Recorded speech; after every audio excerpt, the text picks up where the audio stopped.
Hello, and welcome back to Wellywood Wargaming. My name is Damon, and in this episode, I'm going to be taking you on a trip down memory lane on a personal exploration of my love affair with the game that is Blood Bowl. Now, to put it into context, I'm just going to tell you a little bit of a backstory about how I got into the hobby that is Games Workshop and Warhammer and whatnot as well, and talk about the beautiful game that is Blood Bowl, the merciless and beautiful game that is Blood Bowl, and the two sides of it, which I'm going to be talking about here as well. So going back to the 80s, I think I'm 42 this year, so I'm older than I look, perhaps. But going back to the 80s, my friend at school, who was an American, brought in an American football one day, and he taught us all about NFL and gridiron and stuff. And this was in primary school, and we got really, really into gridiron. And I remember at the time there was a real push from America on trying to get the NFL and trying to get American sports, particularly basketball as well, actually, over into the UK's sort of consciousness, I suppose, and certainly into Europe in general. And I remember this sort of marketing ploy in the form of sticker books and things like that as well. And also all the sort of franchise gear that you could buy in shops that just sort of popped up out of nowhere. And the NFL was just everywhere. And I got really, really into it through this friend of mine at school who was American. And I discovered my love for the Los Angeles Rams at that point as well, mainly because they had the best helmets. Anyway, so I suppose when I went to my cousin's, who was a bit of a goth, he handed me down eventually a set of Blood Bowl 1, which was a cardboard miniature game played on a cardboard pitch, a gridiron, so to speak, and it was in a fantasy setting. The artwork and illustration was by Pete Nifton and a few others, and the game was designed by Jervis Johnson, I believe. Don't quote me on that one. Anyway, so of course I already had that sort of love of the NFL and gridiron, and then I saw that and my love of fantasy and Tolkien that my dad had read me as a kid crossed over into this sort of American football stuff, and I just fell head over heels in love with the game of Blood Bowl. And the artwork and the lore and everything about it, I just thought it was great. And of course, at the time, I was only a kid. I was in primary school. I was pretty young. And of course, you know, when things evolved a little bit and second edition came out, I saw Jez Goodwin's Skaven in a White Dwarf magazine, and I absolutely loved them. That was my first team that I bought, actually, the Metal Skaven. And I've still got those and painted them all up. But I remember them in White Dwarf magazine in a yellow and red colour scheme on the armour, and they just looked so cool. In fact, so cool that we used to dress up at school, me and my two friends, we used to dress up at school in sort of cardboard spiky armour, almost cosplay, I suppose, but we were too young to really understand what that was, and also sort of take inspiration from the Legion of Doom, which were my favourite sort of wrestling tag team at the time as well. Shout out to the Legion of Doom. And anyway, so fast forwarding a little bit, I mean, that was my sort of entry into Warhammer and Games Workshop's stuff at the time. So, of course, I was really, really, really passionate about Blood Bowl. I bought everything and I owned everything that came out for the game. And it certainly found it a lot more of an accessible entry point into the hobby than, say, Rogue Trader and 40k and obviously Warhammer Fantasy as well, which were a little bit too grown up for me to understand, if I'm honest. I still had the models, but I didn't really know how to play the game so much. Anyway, so of course there were various iterations of the game. I think the third edition came out when I was at secondary school.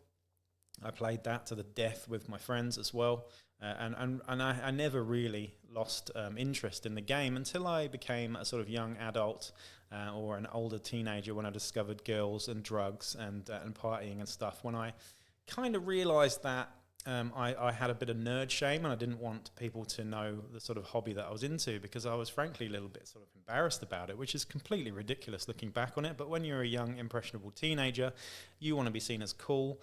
You don't want to be seen as a nerd. Well, I didn't anyway. So unfortunately, I did sort of turn my back on the hobby for quite some years until later on I discovered my partner and had my child, Lito. And, you know, at that point, I think that was really when I started realizing that actually I didn't give a fuck what people thought about what I was into or what I was like. And I just would, you know, finally be myself without being ashamed about my interests or anything, which is completely ridiculous looking back on it. But I imagine there are many people in the same position. Anyway, so cutting across to sort of almost present day, me and my partner and my family moved over to New Zealand. She's from New Zealand originally. And, for a new life, and left London. We realised that we couldn't really raise a kid in London. It was too hard. So we had the opportunity to move to New Zealand, and we did.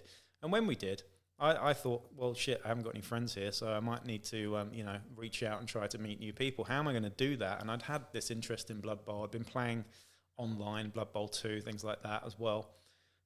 And I discovered that there was quite a healthy sort of community in Wellington and in New Zealand as a whole, even though there are only 5 million people in New Zealand, a lot of them seem to play Blood Bowl. And so I reached out and got in touch with the local Blood Bowl community and ended up, over the next year or two, becoming a really, really big part of my life, and running tournaments and running leagues and all sorts. And, I really fell in love with the game again. But I think what had happened is I'd lost my sort of childlike innocence, and my sort of initial love for the game had gone. And it had been replaced with something from a different part of me, which I suppose was much more competitive. And now I don't know why that is, but I think partly it was to do with the other players around me being much more competitive.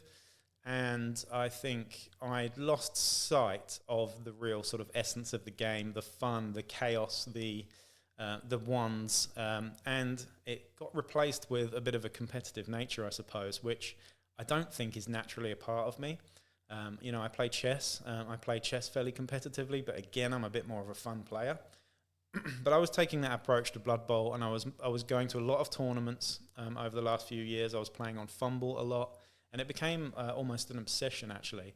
And the sort of meta and competitive nature in me sort of took over, and I stopped having fun with the game. And if I'm honest, this is where the sort of love story comes in, because, it's something that I've been super into for most of my life, on and off. And even when I wasn't really into it, I was still watching from a distance.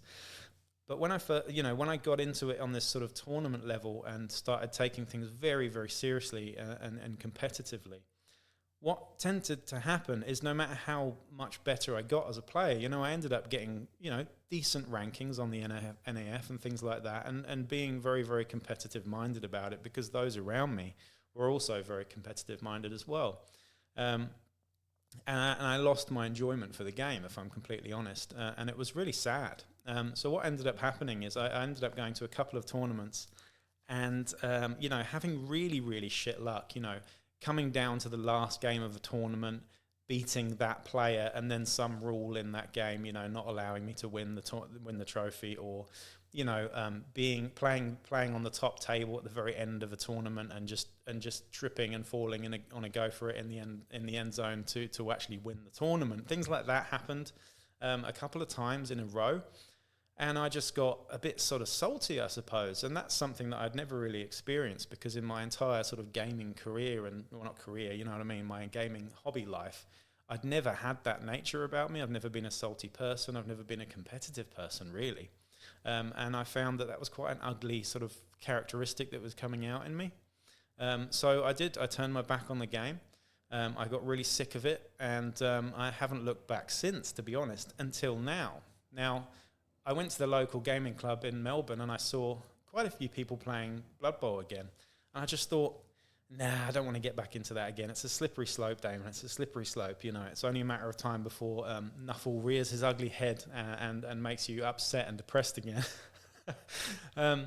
But having spoken to a few people and really sort of being able to reflect, because I broached this topic on the podcast recently. And since then, over the last couple of weeks, I have been sort of internally reflecting on my sort of love affair with Blood Bowl, why I fell out of love with it, and how I could possibly fall back in love with it again.